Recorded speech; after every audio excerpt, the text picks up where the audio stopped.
Ok, chegamos aqui para mais uma noite, mais uma live visionária.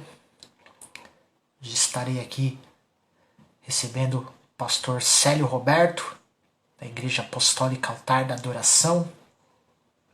Estará aqui presente em nome de Jesus. A gente vai bater um papo aqui. Então, enquanto isso, o pessoal vai entrando aí na live.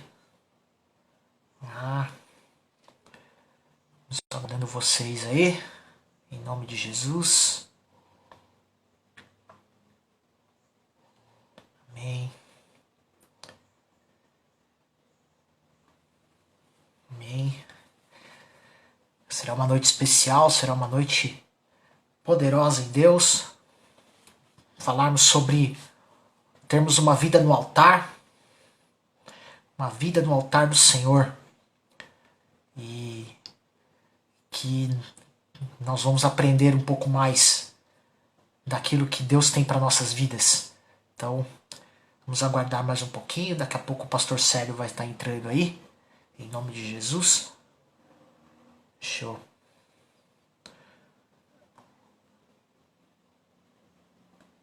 Deixa eu mandar um. Amém. Paz, evangelista Antônio, seja bem-vindo. Amém. Pessoal que tá, aos pouquinhos está chegando aí. Pastor Célio daqui a pouco está entrando aí. Nós estaremos recebendo a ele aí.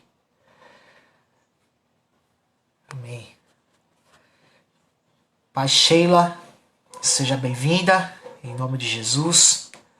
Aí, nosso convidado já entrou. Pastor Célio, posso chamá-lo aí? Já vou chamá-lo aqui, ok? Vou chamar o pastor Célio aqui. Entrar aqui junto com a gente, em nome de Jesus. Aceitar o meu convite. Oh, amém. Graça e paz, pastor Célio.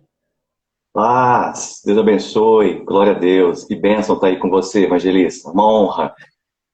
Amém, amém. Eu que agradeço por ter aceito o meu convite aí, para nós fazermos aqui uma live visionária abençoada. Eu creio que vai edificar as pessoas que estarão aqui, entrando aqui. Em Seja nome de bem-vindo, Jesus. pastor. Muito obrigado mesmo. Uma alegria, uma satisfação. Que Deus possa abençoar cada vez mais a sua vida. Esse projeto visionário, dessa live visionária tremendo.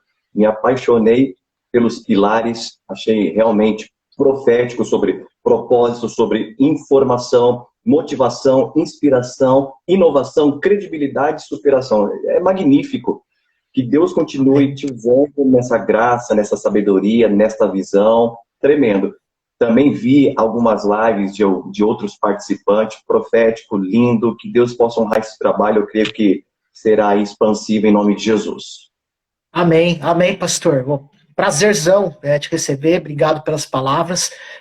Foi um projeto que Deus colocou no meu coração, tá baseado até para quem vai entrar proximamente aí, os seus seguidores aí.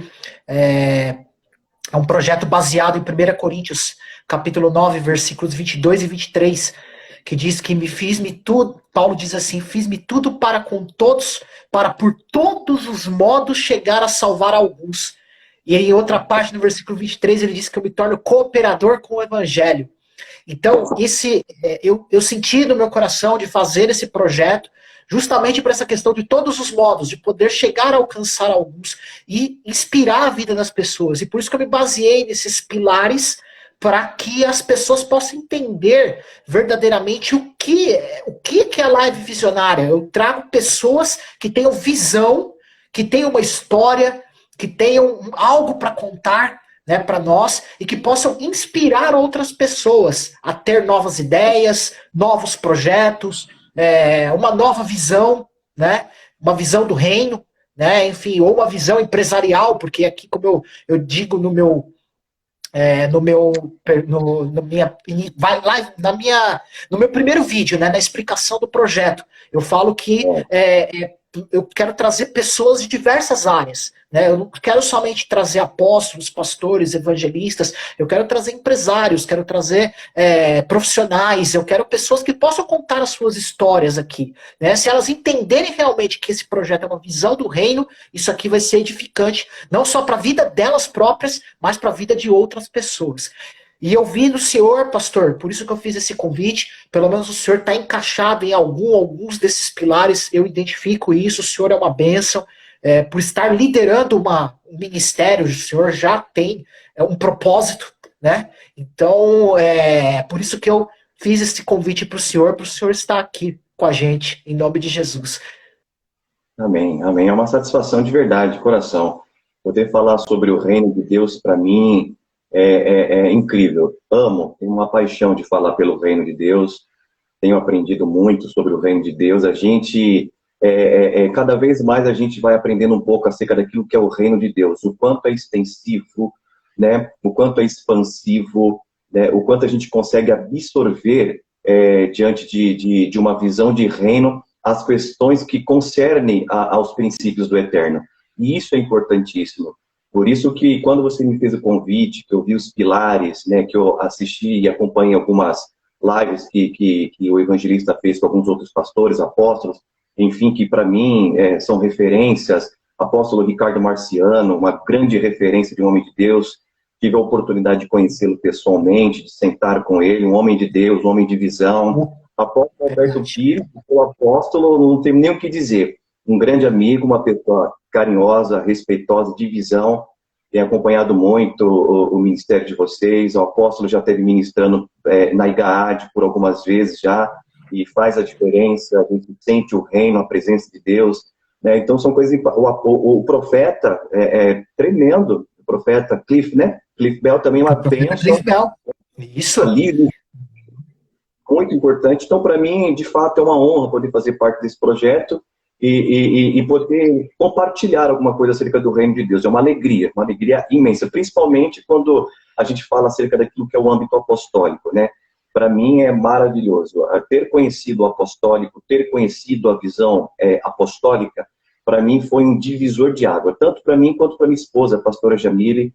Quando assumimos essa chamada, estamos aí com a IGAAD desde 2012, e para nós é uma honra. Cada vez que a gente mergulha no apostólico, né, mais a gente aprende. Eu conheci uma profeta, a profeta Ruth, né, falecida, uma serva de Deus que eu pude conhecer, profeta Ruth, que é a mãe da pastora Karina, esposa do pastor Luiz. Ela me dizia que o apostólico ele não é informação, o apostólico é formação, né? Então a gente aprende o quanto é importante a gente saber cada vez mais acerca daquilo que é a visão de Deus, porque as pessoas pensam que o apostolado é uma visão nova. Não, mas o apostolado é uma visão do reino de Deus, né? Uma visão do Senhor que sempre existiu. Se a gente vê nas minúcias da palavra, a gente vai entender a essência apostólica da palavra de Deus, né? E tive aí essa graça de conhecer o apostólico, creio que em 2007, conheci o apostólico em 2007, tinha uma restrição muito acerca do apostólico, né? Até porque na época eu pensava que era modinha, então eu tinha uma restrição muito grande quando se falava do apostólico. Mas o próprio pastor Luiz Carlos, ele me fez compreender o apostólico muito bem, me ajudando, me instruindo, me dando livros, e depois eu fui mergulhando, me aliançando a líderes, pessoas de visão, pessoas de maturidade, de entendimento. Eu vi o quanto o apostólico é maravilhoso. Eu posso dizer, e costumo dizer que o apostólico é como um oceano. Quanto mais você mergulha, mais você vai descobrir coisas, né? Tremendo. Amém, amém. Verdade, pastor. O apostólico é algo muito rico.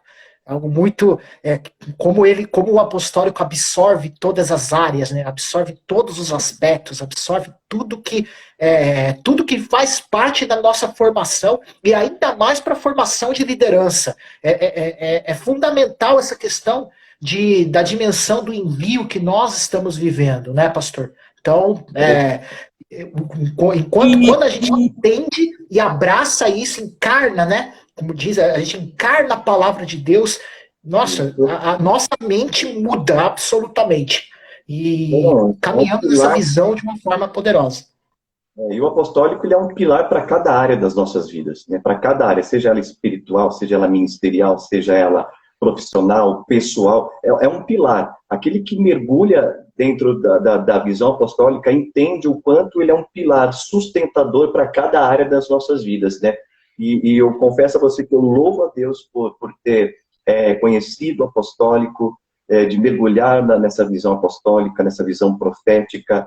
E a gente tem como visão apostólica, profética e adoração, são três pilares que regem, né, a IGAAD, o ministério que o Senhor colocou nas minhas mãos, que é o apostólico, o profético, a adoração. Então a gente mergulha cada vez mais nisso aí, para mim é uma honra. E muito mais ainda poder falar sobre o assunto que é pautado hoje, né, que é uma vida no altar de Deus, vai ser muito bacana a gente poder falar dentro de uma interatividade sobre isso, né? E eu não queria deixar de falar sobre isso e parabenizar a cada líder, a cada pastor. Hoje, dia 8 de junho, dia do pastor, né? Líderes, apóstolos, evangelistas, profetas, enfim, todo aquele que atua na área de liderança.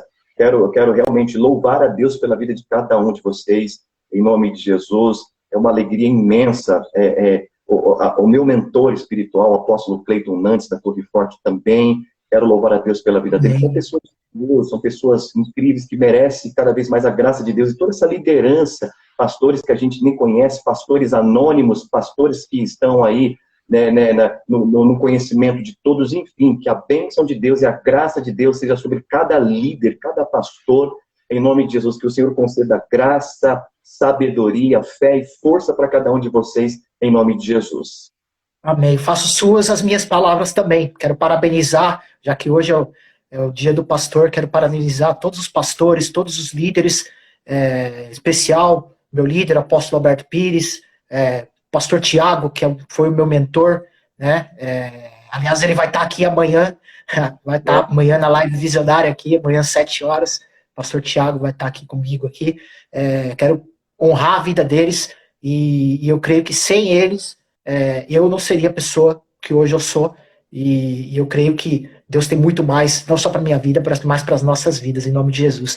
Quero dar um abraço aqui para quem entrou aqui, sua esposa, pastora Jamile, eu vi que ela está aqui na live. Um abraço, pastora, que Deus te abençoe. Maria Oliveira também eu vi aqui, entrou, Deus te abençoe. Irmão Valdério, Mari Munhoz, o Edson, Daiane, eu vi várias pessoas aí mandando um abraço para vocês. Sejam bem-vindos nessa live, vocês vão ser muito edificados. Pastor, então para a gente poder só iniciar, antes da gente entrar diretamente no tema, queria que, como eu faço com todos aqueles que eu convido, todas as pessoas que eu convido aqui, queria que o senhor contasse um pouquinho do teu testemunho. Eu quero que o senhor contasse um pouquinho do teu testemunho pessoal, como o senhor chegou até a Cristo, né? E como foi o seu chamado pastoral. Já emendando duas perguntas em uma.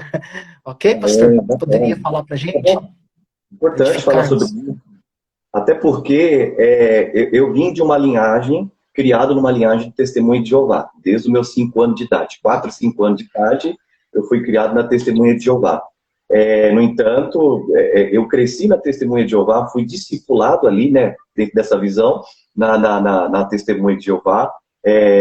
Abracei muito, eu com 10 anos, dos 10 anos até os meus 14 anos, eu segui arduamente o estudo, né, da Bíblia, segundo a orientação dos testemunhos de Jeová.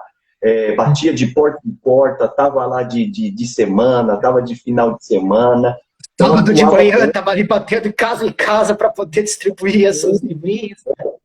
Então, ali sentava, aprendia com meu pai me ensinava. Então, eu vim de uma linhagem de testemunho de Jeová, onde que eu achava que ali era a religião certa, que aquele lugar é o único que é que me levar para o céu, os 144 mil selados, enfim, são imensas coisas que existem aí, né? Mas depois disso, eu acabei me apartando, não fui mais, né?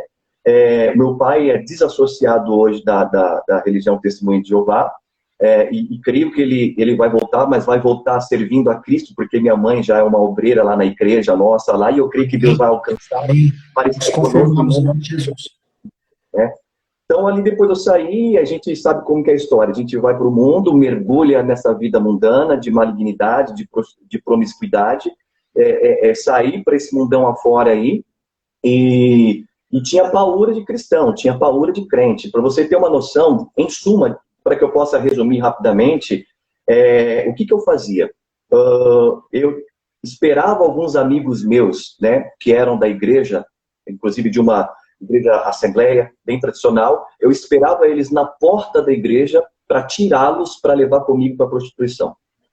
Todo final de semana, todo sábado que tinha culto, eles estavam lá, mas eu estava na porta esperando ele. Era ele sair, eu chamava eles e nós íamos para a balada, nós íamos aí para uma vida mundana aí, e era muito complicado, e então, eles reclamavam com a minha, aquela coisa toda, e no final falavam assim, mas espera aí, o meu filho não está colocando nenhuma arma na cabeça no filho de vocês, eles estão indo porque eles querem, né? Então eu tirava, eu zombava de pessoas, zombava de cristãos, eu não tinha paciência com cristão, muito pelo contrário, eu zombava, eu me incomodava com Bíblia. Uma das coisas que eu sempre falava, eu nunca vou ser um crente com Bíblia debaixo do braço. Eu sempre falava isso. Porque um dia eu vou voltar. É desse que Deus gosta. É desse que Deus gosta, né? E Deus tinha um plano, né? Deus tinha um plano na minha vida. O diabo tentou de diversas formas de me tirar. Já foi ameaçado de morte em brigas de bares, de baladas. Fui ameaçado que apontaram o revólver na minha cara para tentar me matar, para tentar tirar minha vida. E eu levantava o peito e enfrentava sem medo. Mas quando Deus tem misericórdia, Deus tem cuidado, tem uma obra, Ele guarda, né? E eu percebo que isso vem desde quando eu estava no ventre da minha mãe, porque a minha mãe, quando descobriu que estava grávida de mim, ela tomou todo tipo de remédio abortivo, né, para não me ter. Ela falou para mim, eu tomei todo tipo de chá de buchinho, chá não sei do que, canela em pau, tudo que me passavam para tomar, eu mandava bala porque eu não queria te ter. Mas como Deus tinha uma obra, né, eu estou aqui. E o meu encontro com Cristo foi devido a uma situação bem complicada, bem difícil da minha vida, a nível sentimental, de um relacionamento que eu tive no passado, bem difícil, bem complicado, e isso acabou me conduzindo à igreja. Tentei ali 3 suicídios, Deus não permitiu, e esse amigo meu, que eu tirava ele da igreja, ele me levou à igreja. Ele me levou à igreja e eu não queria, eu relutei. No entanto, eu fui a primeira vez que foi num dia na semana e eu não gostei, eu me fiquei incomodado, não queria ir embora, né? No entanto, as pessoas querendo ser receptivas comigo, eu querendo ir embora. E no final, acabou o culto, eu fui embora, desapareci porque eu não queria estar lá. Mas aí as coisas foram complicando cada vez mais, aquela angústia na alma, aquele vazio, aquele anseio de tirar minha vida novamente. E ele falou, meu irmão, vamos para a igreja. E ele me levou novamente no domingo. Ali foi o start. Ali, o pastor do ministério, que estava pregando nesse dia, na quinta ele não estava, mas no domingo ele ministrou. Deus usou a vida dele poderosamente para falar comigo de tudo que eu estava passando. E aquilo para mim foi um choque, porque eu nunca tinha vivido algo como aquele. Foi uma experiência para mim incrível, extraordinária, né? E aquilo marcou a minha vida, e naquele dia, em 2002, eu aceitei a Cristo. Em fevereiro de 2002, eu aceitei a Cristo, entreguei a minha vida para o Senhor, e eu, na verdade, eu me entreguei mesmo a Cristo. Quando ele começou a falar comigo, e desde aquele tempo, em 2002, ele falou comigo, eu tenho um ministério para entregar nas tuas mãos. Aquilo me chamou a atenção, embora não entendia muito, mas eu desejei aquilo. Então, enfim, eu mergulhei, comecei a mergulhar, comecei a crescer muito pelo meu envolvimento no reino de Deus, a igreja, comecei a crescer muito. Em pouco tempo, em coisa de 1 ano, eu já estava abrindo culto, já estava pregando, já estava liderando jovens, já estava fazendo viagens missionárias, fiz viagem missionária para a Argentina, para o Paraguai, né, ao lado do pastor Luiz. Então, foi muito impactante para mim, foi muito importante o meu crescimento. Deus, ele trabalhou muito, porque eu decidi colocar a minha vida no altar de Deus, de verdade. Eu recusei muitas coisas, eu renunciei muitas coisas por amor a Cristo, porque aquilo me marcou. Aquilo me marcou de tal forma, por assim, eu quero esse Cristo. Dali por diante eu cresci, e quando foi em meados de 2009 para 2010, eu recebi uma chamada profética do monte, através de um profeta da Argentina, e ele falou muito fortemente acerca do meu ministério. Eu sabia do meu ministério pastoral, que Deus sempre falou comigo, inclusive no ministério onde que eu nasci, onde que eu fiquei durante muitos anos lá, já estava com os planos do pastor presidente de eu ser pastor de uma filial, já estava tudo certo, correto para ser pastor de filial. Então aquilo para mim eu achava que era promessa de Deus. Oxe, é a promessa de Deus, glória a Deus, maravilha. Só que não foi isso. Quando aquele profeta levantou e falou comigo acerca daquilo que Deus ia colocar na minha mão, Deus começou a me dar sonhos. Aí Deus começou a me dar o sonho do logo da igreja, porque o logo da igreja, que é um homem com a mão levantada, um altar de holocausto e um fogo que subia, que se forma um leão. E Deus começou a falar comigo acerca do chamado e começou, além de usar esse profeta, usou muitas pessoas para falar comigo. Aí foi aí que eu entendi o chamado, e tanto eu quanto a pastora Jamile nos entregamos para essa chamada pastoral. E esse processo começou em 2010, e em 2012 nós inauguramos a IGAD, que Deus estabeleceu esse tempo nas nossas vidas. Fomos ungidos, inaugurou no dia 1 de 2012, e fomos ungidos dia 1 de dezembro de 2012. Foi a inauguração e minha unção pastoral. E a unção que teve essa legitimação, esse reconhecimento, né? Foi até o próprio pastor Luiz, junto da pastora Karina, que ungiram as nossas vidas nesse dia. Então, para nós foi um marco e começou a nossa entrega para o reino de Deus, né? Desse mergulhar, de servir a Deus, de servir vida e de servir do reino de Deus, né? Tremendo. Deus, ele faz coisas que a gente nem imagina, não é verdade? Era um perseguidor, então, tirava pessoas da igreja e para a glória de Deus, essas pessoas que saíam comigo, que eu tirava da igreja, eu lutei por eles e alguns deles, não todos, mas alguns deles hoje estão na igreja, estão firmes na igreja, porque eu preciso resgatar essas vidas do reino de Deus, né? Então aí é um pouco do resumo daquilo que Deus fez aí na minha vida, no ministério, na IGAD, em nome de Jesus. Amém, pastor. Glória a Deus, que testemunho poderoso esse. Glória a Deus. Testemunho de impacto, para ver que, como eu falei, né, essas pessoas que são mais relutantes, desses que Deus gosta de verdade. Essas pessoas, quando Deus pega, assim, é impressionante. Parece que é 880, sai do zero, vamos dizer que é uma Ferrari Turbo. A velocidade de ignição foi Ferrari Turbo, sai do 0 a 100 numa velocidade extraordinária. Então, e ela quer abraçar, quer mergulhar mesmo no fogo de Deus. Então, eu entendo que isso realmente, essa história é edificante, assim como muitas que nós já ouvimos aqui, e que o Senhor teve realmente um propósito grandioso na tua vida, pastor. Então, a IGAD nasceu junto com o seu chamado pastoral, sua denominação pastoral, há 8 anos atrás. E explica um pouquinho de como surgiu a IGAD e coloca um pouquinho dos trabalhos que vocês fazem dentro do ministério, em nome de Jesus. Quando Deus ele começou a ministrar a minha vida acerca desse chamado pastoral, mas um chamado pastoral para que eu pudesse iniciar e presidir dentro da visão dele, até porque quando Deus usou o profeta para falar, ele falava assim, eu não quero mais uma igreja, eu vou levantar a minha igreja através de você. E Deus começou, e falava assim para mim, eu tenho muita pressa. De contrapartida, eu estava muito bem ministerialmente na igreja onde eu estava. Até porque eu era líder de jovens, trabalhei muitos anos com jovens, trabalhei também na área de louvor, era co-pastor, tinha uma responsabilidade como co-pastor, a minha esposa também como primeira secretária, né? Então, quando Deus falou isso para mim, foi um choque, porque eu falei, poxa, como é que eu vou tratar isso com o meu pastor? Até porque eu era o braço direito dele, nós éramos muito amigos, estávamos muito juntos, falei, como é que eu vou trabalhar em cima disso? E eu falei para Deus, Deus, se realmente o Senhor tem essa chamada na minha vida, o Senhor quer isso para mim, que eu inicie um projeto, um trabalho, então o Senhor vai falar com ele primeiro. Essa foi a minha oração. O Senhor falando com o meu pastor primeiro, eu vou entender que o Senhor está comigo.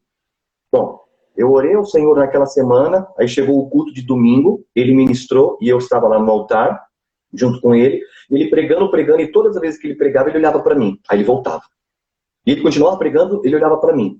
Quando de repente ele apontou o dedo para mim e disse assim, filho, fique em paz, porque eu sou contigo. Não atemorize com aquilo que eu tenho sobre a tua vida. Vai acontecer. E Deus começou a falar através da vida dele. Eu falei assim, meu pai, eu só olhei para minha esposa, porque até então só eu e ela sabia. Passando esse período, eu sentei com ele, conversei com ele, relatei tudo para ele, e ele olhou para mim e falou assim, como é que eu posso falar algo se Deus usou minha própria boca para falar contigo acerca desse ministério? Então foi muito bom porque ele entendeu, diferentemente do que acontece com as pessoas quando vai falar com os líderes, ele fala, meu tempo aqui acabou, acabou meu tempo. E eu falei para eles, eu não quero que isso aconteça comigo. Se o Senhor tem isso na minha vida, então faça com que isso aconteça. Então foi exatamente o que aconteceu. Quando Deus usou a vida dele e eu conversei com ele, ele entendeu. Por isso eu saí debaixo da bênção dele, ele orou diante da igreja, me abençoou diante da igreja, o pastor presidente também ficou sabendo, me abençoou. Então isso foi muito bom para mim, para que eu pudesse iniciar a chamada debaixo da graça de Deus, do direcionamento da bênção. Então foi muito bom, foi muito importante.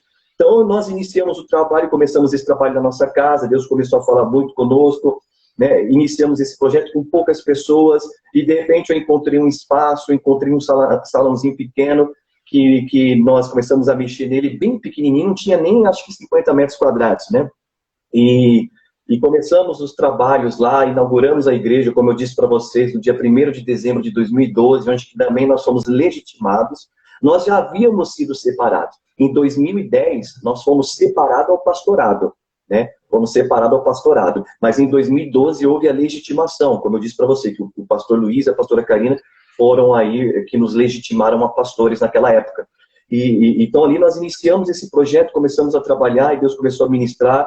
E eu comecei a entender muito sobre essa questão de um trabalho de discipulado, né? Eu vi a importância de um trabalho de discipulado. Então, eu comecei a trabalhar muito do discipulado, principalmente com pessoas que estavam entrando novas na igreja, pessoas novas na igreja, pessoas que eram ministras, líderes. Até hoje nós trabalhamos dessa forma. Por quê? Porque nós temos um trabalho que é o que nós chamamos de DAP, tá? O que é o DAP? Né? O DAP ele existe já há muito tempo, desde 2010, só que a gente colocou em prática na IGAAD. Então, o DAP é Discipulado Apostólico e Profético. Então, nós aqui trazemos sobre a visão apostólica, nós falamos sobre a visão do profético, falamos sobre adoração, falamos sobre reino.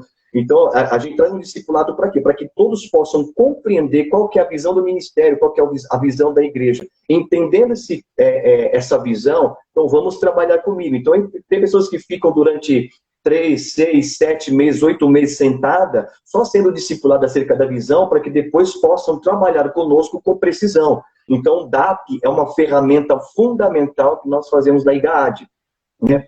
Fundamental. Então ali Deus começou a trazer o crescimento da igreja, começou a trazer o crescimento, levantar líderes. Hoje nós temos equipe de intercessão, que está ali junto à pastora Mari, que está nos assistindo, o diácono Irani, então ali que trabalha nessa parte de intercessão, a minha sogra, evangelista Verônica, que também trabalha como líder da parte infantil e da parte de missões, né? Que tem feito um trabalho incrível com a parte das crianças, com missões também. Em nome de Jesus. Então, a gente tem investido muito nisso, principalmente em trabalhar com as crianças. Fizemos um mega trabalho no ano passado, né, que a gente não imaginava que alcançaríamos essa proporção com as crianças. Foi tremendo o trabalho social que nós realizamos. Então, nós temos o IGAAD Kids, que é esse trabalho. Temos o trabalho com missões urbanas, né, que nós temos investido muito em cima disso. Né. Trabalhamos também muito com essa questão do reino de Deus, fazendo que as pessoas entendam aquilo que é o reino de Deus, a visão do reino de Deus, porque a igreja precisa entender. Trabalhamos dentro dos lares, né, com o Enlar. O que significa o Enlar? O Enlar é uma abreviação de encontro no lar, né? Que a gente tem um propósito de trabalhar dentro dos lares, de levar o reino, de levar a comunhão, de levar a adoração, de levar a palavra de Deus, né? De ministrar e levar a salvação, né, que é o principal, trazendo o governo de Deus para cada vida. Então, esse trabalho de Enlar só foi interrompido por conta dessa situação do Covid aí, que é compreensível a todos, mas são ferramentas que nós temos usado para a expansão do reino de Deus, né, e temos investido muito nisso, né, e temos aí, eu trabalho com a equipe de adoração, que tem entendido o nível de adoração, tem se elevado em uma vida de adoração tremenda, que está aí com a presbítera Tamires, né, o Felipe, que conduzem a adoração. Então, a gente está trabalhando muito nisso aí. A IGAAD, ela tem um propósito muito tremendo, que além de nós trazermos a cultura do reino de Deus, a gente tem um propósito de restaurar os altares de adoração. Nesse tempo, os altares precisam ser restaurados, né? E um dos nossos focos, do nosso propósito, além do discipulado, de alcançar vidas, do evangelismo, é restaurar os altares de adoração, né? Porque quando nós restauramos os altares de adoração, o fogo vem, a presença vem, o avivamento vem, Então nós temos trabalhado muito nisso, né? Estamos cada vez mais nos aperfeiçoando, crescendo, né? E aprendendo com o Senhor aí, né? Com Deus, esse trabalho, e a idade é um sonho de Deus, e Ele depositou esse sonho no meu, e o meu coração pulsa o coração de Deus. A idade é um projeto de Deus e não o meu. Eu só sou um servo de Deus, tanto eu quanto a pastora Jamile, quanto a minha equipe de liderança, os meus presbíteros, os meus evangelistas, o diaconato, a cada obreiro meu que tem trabalhado fielmente conosco, né, nesse trabalho. Estamos aí agora, já fizemos esse final de semana, vamos fazer o outro final de semana, que é o projeto Abraço que Aquece, né, que Deus colocou ao coração da pastora Jamile, que a gente está angariando aí cobertores, roupa de frio, alimento, né, está chegando o inverno, então, fazendo esse trabalho, investindo nesse projeto de ação social. E outro projeto que nós temos investido bastante é uma parceria que a gente tem com a UBS da nossa região.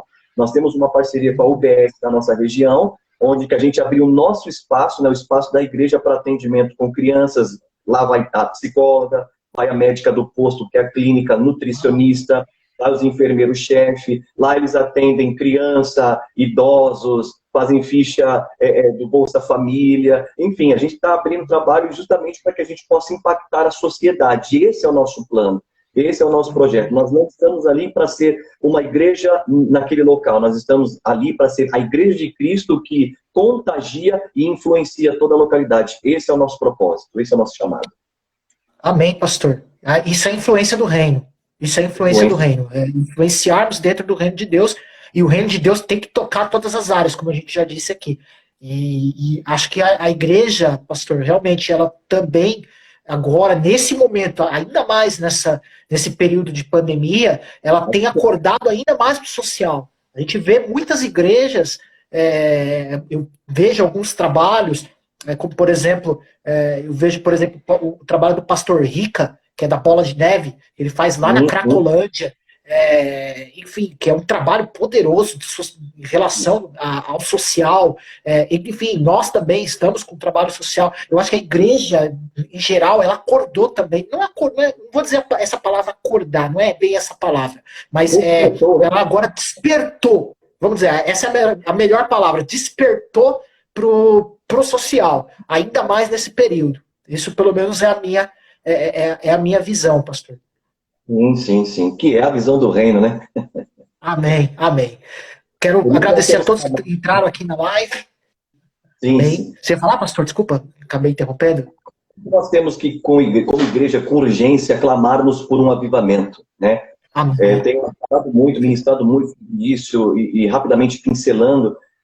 A igreja que busca pelo avivamento, ela não pode buscar por esse avivamento visando ao seu benefício próprio. A igreja que busca pelo avivamento, ela tem que buscar um avivamento que possa alcançar a vida da eclésia, da igreja, claro, num todo, mas também todo o âmbito social, né? A gente tem que alcançar a todo. Além de trazer impacto para nós, tem que trazer um impacto para toda a sociedade. Porque um avivamento que vem apenas para dentro da igreja não é avivamento, é movimento.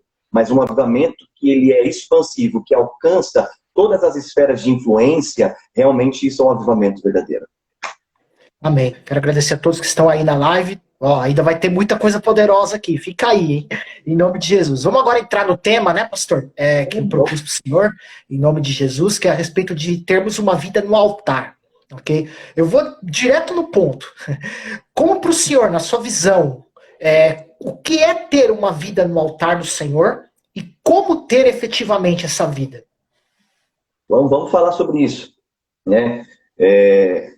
Eu gosto muito de temas como esse, temas muito fortes, e é importante, você que está nos assistindo aí, obrigado por cada um também, que Deus abençoe, tanto vocês que estão acompanhando aí pelo Instagram do Evangelista Manuel, aqui pelo meu também, Deus abençoe a todos, em nome de Jesus, obrigado por nos acompanhar. Então vamos falar sobre isso mesmo, uma vida no altar. É importante todos saberem sobre isso, até porque acredito que muitos devem se perguntar como devemos ter uma vida no altar de Deus, né? Acho que é a pergunta que não quer calar.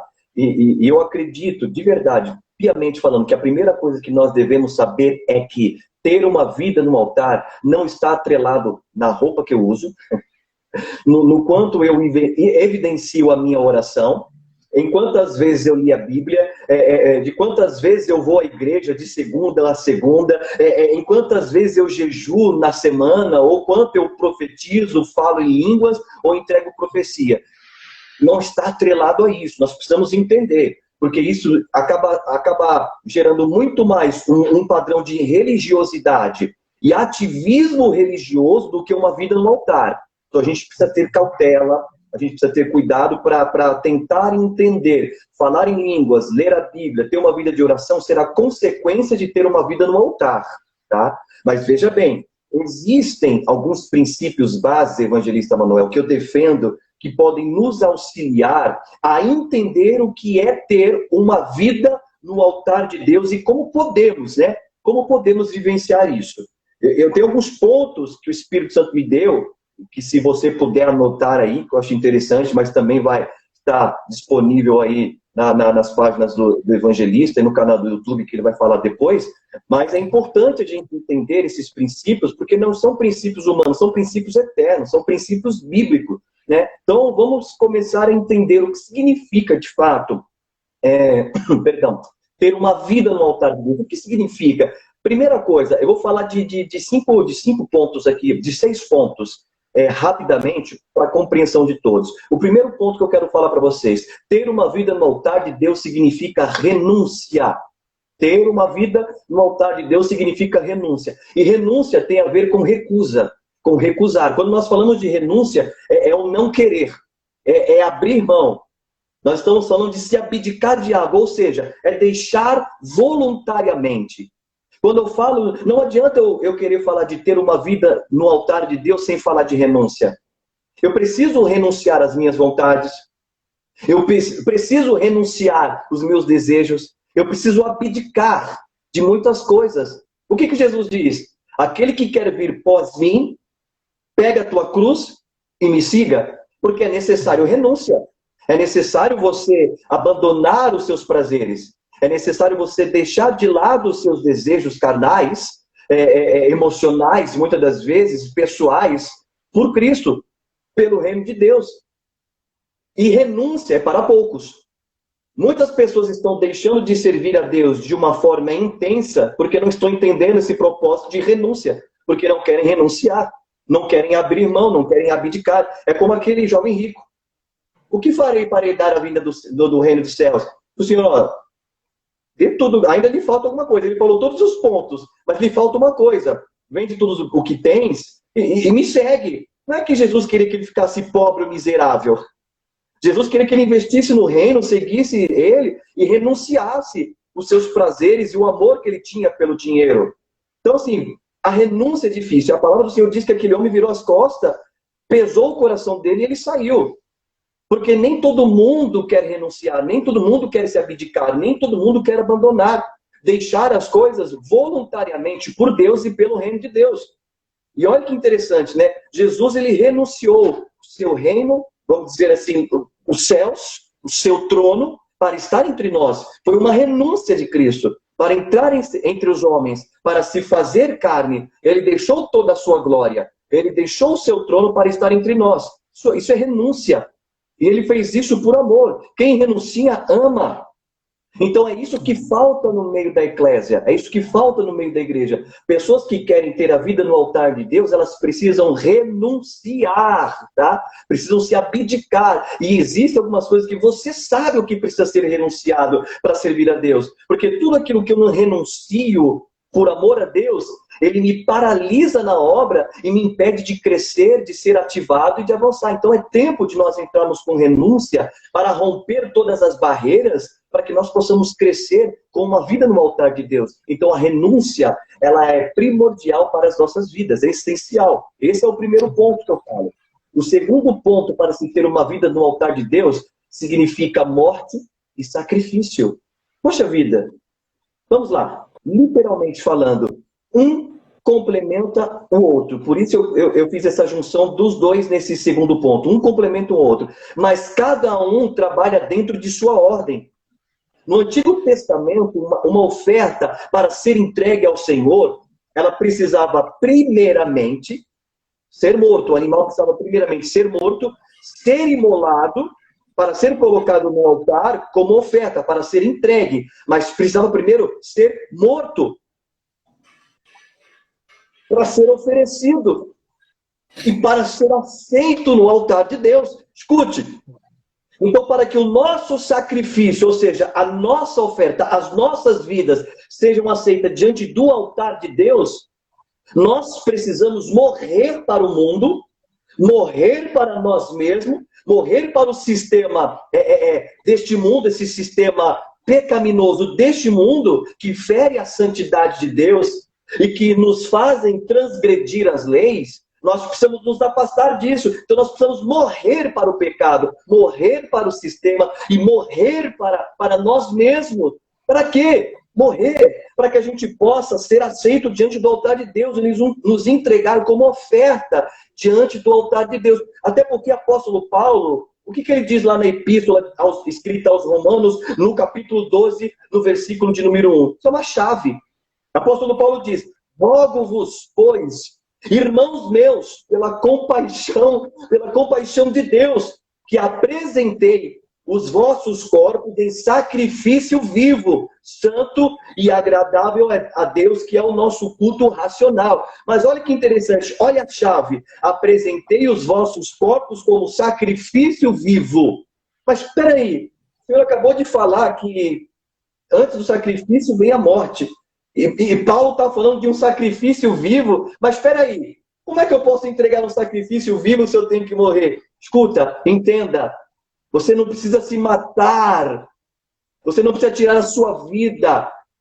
O sacrifício vivo dá o sentido de você matar a sua própria vontade, mas estando em vida. Você matar os seus anseios, você matar o seu desejo, você matar a vontade do pecado, abandonar. É isso que nós temos que entender. Matar tudo aquilo que nos afasta de Deus, tudo aquilo que nos distancia de Deus, tudo aquilo que se torna uma lacuna entre Deus e eu, entre eu e Deus. É isso que nós temos que entender dentro desse texto.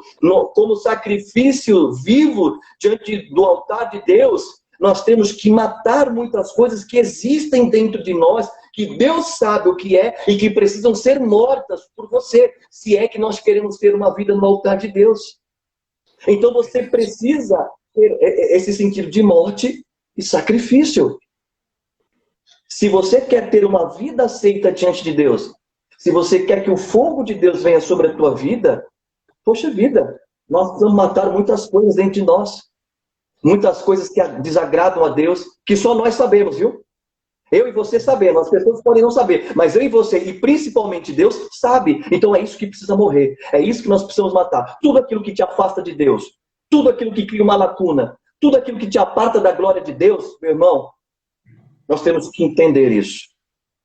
Nós precisamos morrer para isso, para que esse sacrifício, essa oferta, as nossas vidas sejam aceitas diante do altar de Deus. Se você colocar isso como funcionamento na tua vida, eu tenho certeza que você vai ter uma vida diante do altar de Deus. O terceiro ponto aqui, evangelista, que eu quero falar, ter uma vida no altar de Deus significa santidade. Santidade. É isso mesmo, santidade. Kadosh. Quer dizer santo. Agora veja bem, o que significa isso? O que define isso? Define o estilo de vida de uma pessoa que compreendeu que é necessário e preciso viver de uma vida separada para Deus. O que diz lá em Êxodo, capítulo 19, versículo 6? O que o Senhor disse a Moisés?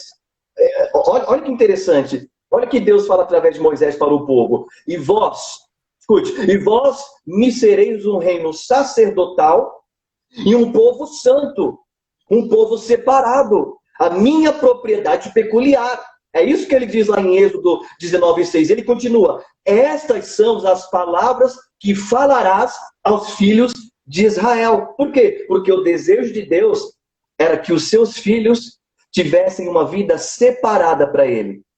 Então, quer ter uma vida no altar de Deus? Começa a praticar uma vida de santidade. Começa a ter uma vida diante do altar de Deus.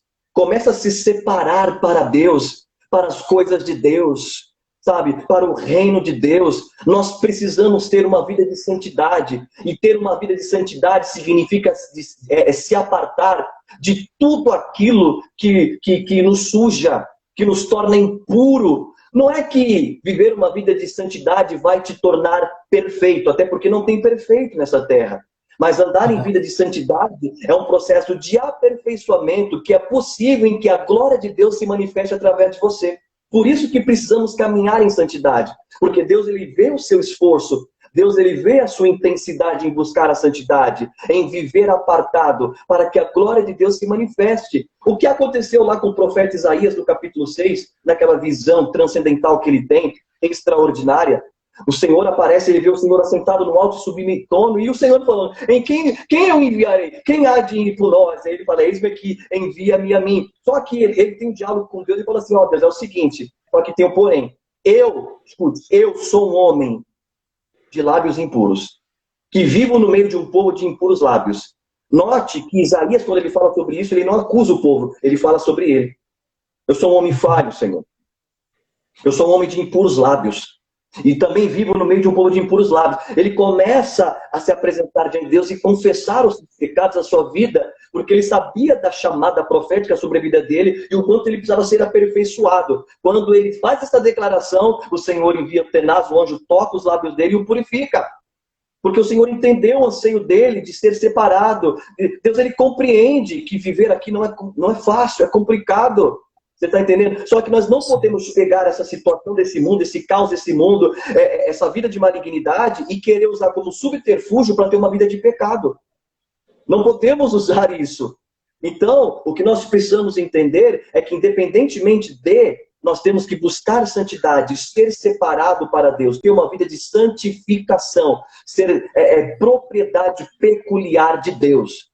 Eu lembro uma vez que um rapaz que não era cristão me questionou, eu acho isso uma blasfêmia, quando vocês falam de ser santo, vocês estão blasfemando contra Deus. Eu falei assim, não, você acha que nós estamos blasfemando porque você não tem entendimento, porque santidade significa ser separado, e o nosso desejo é apenas ser separado, ser de santos porque eu sou santo. O Senhor disse isso e apóstolo Pedro, em sua epístola, ainda confirmou aquilo que o Senhor tinha dito há anos atrás através de Moisés.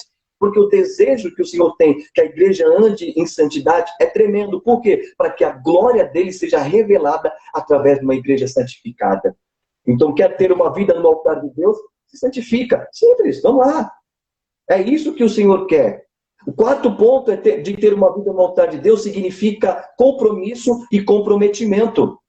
Quer ter uma vida no altar de Deus? Tenha compromisso e comprometimento. Aí você fala, mas espera aí, pastor, não é a mesma coisa? Não, não é a mesma coisa, eu vou explicar.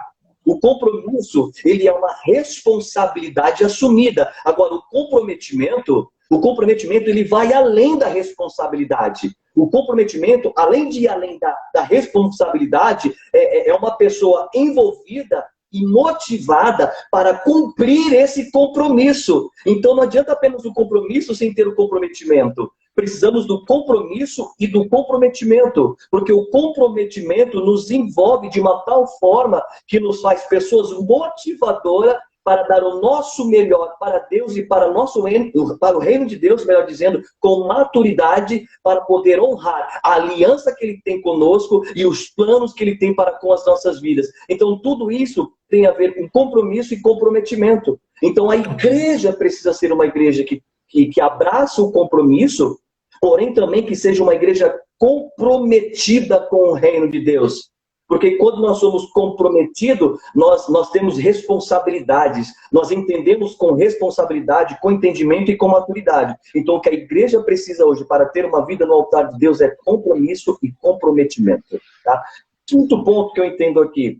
Ter uma vida no altar de Deus significa comunhão e relacionamento. Escute, comunhão, koinonia.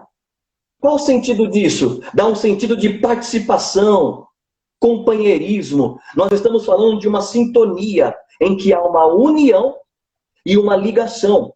E relacionamento, ele tem um sentido de partilhar com alguém algo. Partilhar a sua vida com alguém.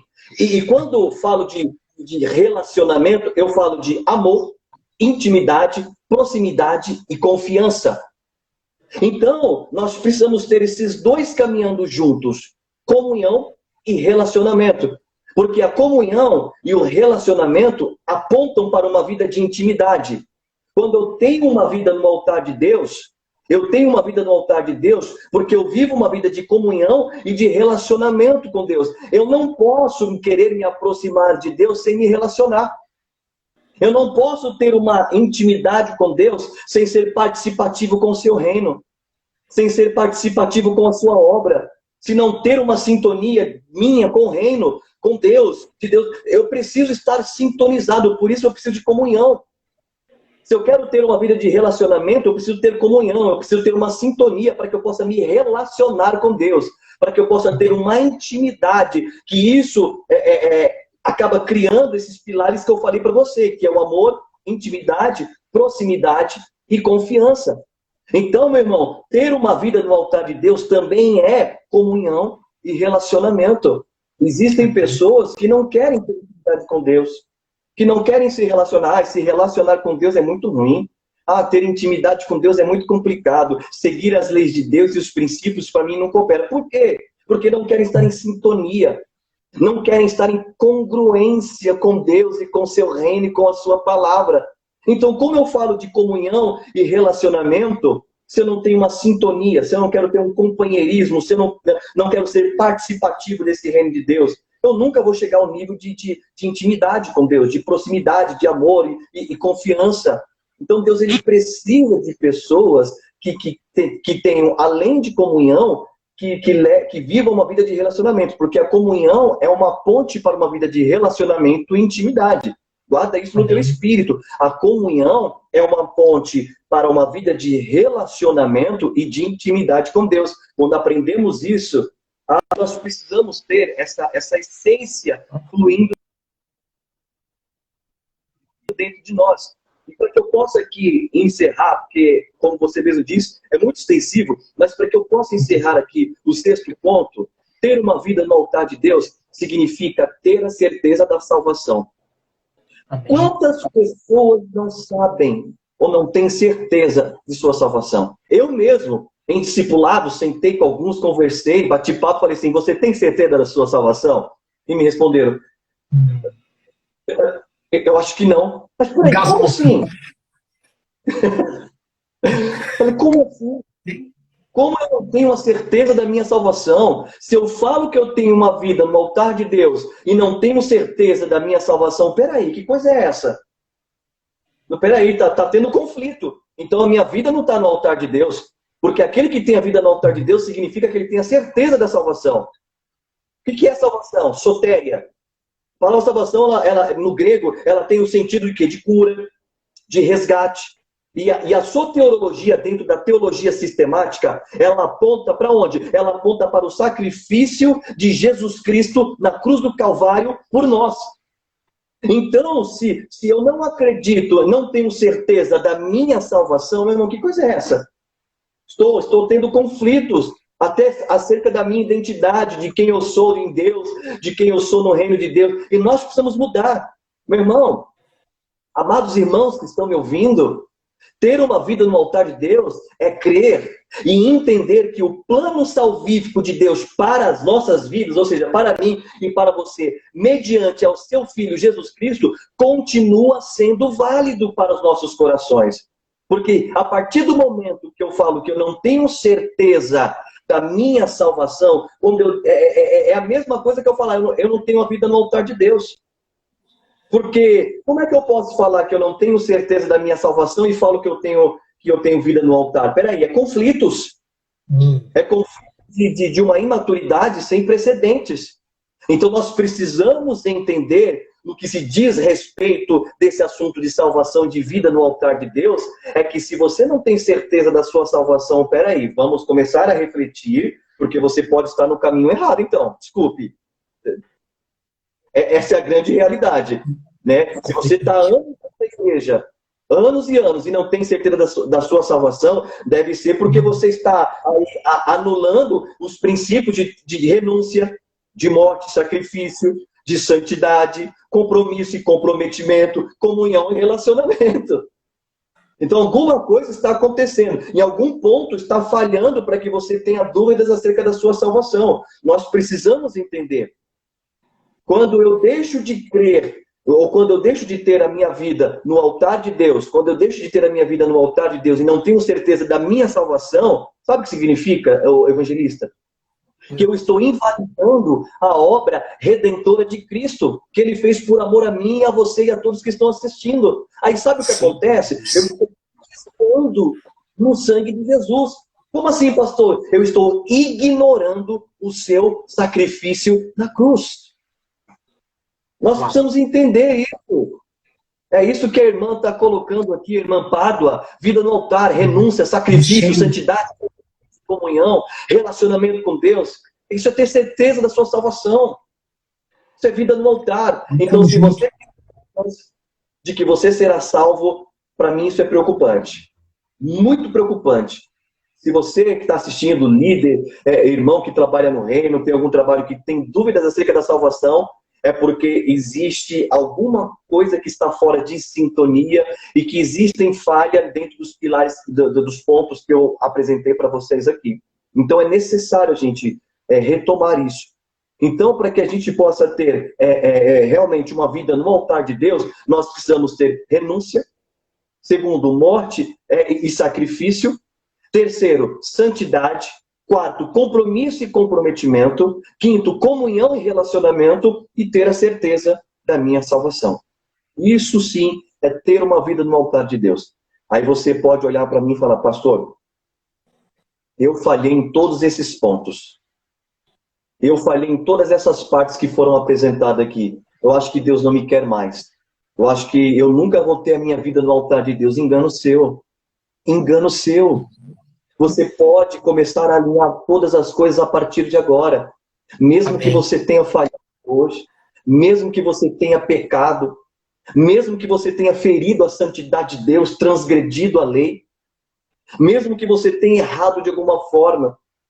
Ah, mas pastor, as pessoas estão me julgando, estão me apontando, pessoas estão falando de filho, filha.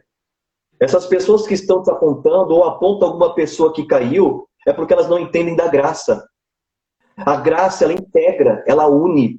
A graça, ela te traz para a presença do Senhor e te aperfeiçoa, te molda, te santifica, te muda. Então vem como estás, só não permaneça. Deixa Deus alinhar, deixa Deus trabalhar, mas coloque hoje a tua vida no altar de Deus em nome de Jesus. Ainda que você errou, ainda que você falhou, ainda que tem pessoas que estão te apontando. Quando aquela mulher que foi pega em adultério, foi levada a Jesus, que queriam que apedrejá-la, porque o que mais tem é pessoas querendo te apedrejar, porque você errou, porque você falhou, porque você pecou, principalmente contra líderes e pastores. Quantas pessoas apontam porque caiu, porque falhou? Não é tempo, não estão entendendo a graça, ou melhor, nunca entenderam a graça. Nunca entenderam a graça, porque a graça não condena. A graça não humilha, a graça não ofende, a graça integra, a graça restaura, a graça cura, a graça liberta, porque a graça ela é algo, a graça é alguém, e esse alguém é Cristo. Então vem para os braços do Pai, para trabalhar na tua vida, para te restaurar. E quando aquela mulher foi até Jesus, e todos aqueles homens preparados para apedrejar, e Jesus falou que nunca pecou, atire a primeira pedra, onde que Jesus confrontou a autoridade de todos aqueles religiosos, fazendo eles olharem para dentro deles, quando fez essa pergunta, porque o intuito de Jesus foi esse, quem nunca pecou que atire a primeira pedra, ou seja, Jesus fez com que eles olhassem para dentro deles. E quando ele olhou para dentro deles, eles viram que eles eram seres humanos imperfeitos, falhos e inferiores. Quem sou eu? E largou a pedra. Todos saíram. Jesus olhou para aquela mulher e falou, onde estão os seus acusadores? Filho, se alguém te condena, se alguém te acusa, é porque ele é pior do que você. E merece a graça também. Merece salvação, perdão, transformação e mudança. Mas vem para o altar, porque Deus tem grandes coisas para fazer na tua vida em nome de Jesus. Que Deus te abençoe. Amém. Espero que essa palavra tenha com a tua vida. Agradeço, evangelista Manuel. Obrigado por ter me convidado para participar dessa live interativa. Foi uma bênção de compartilhar do reino. O apóstolo Alberto, a profeta, alegria minha. A plenitude da vida. Deus abençoe vocês. Muito prazer. A IGAD está feliz unido com vocês. Amém. Amados, obrigado por terem assistido essa live. Brigadão mesmo, pastor, por esta palavra poderosa. Esta live vai ficar salva no meu Instagram, no meu IGTV, ok? Para quem quiser assistir posteriormente. ok? E também, posteriormente, eu vou estar salvando no YouTube. Então, vou subir esse vídeo no YouTube. Obrigado, pastor. Amanhã, 7 horas da noite, nós teremos aqui o pastor Tiago Miguel, meu líder de jovens da Plenitude de Vida. Estaremos aqui em nome de Jesus. Deus abençoe, pastor, sua esposa, sua casa, seu ministério. Amém? Então, tá encerrando aqui. Deus abençoe, pastor. Abençoe. Um abraço.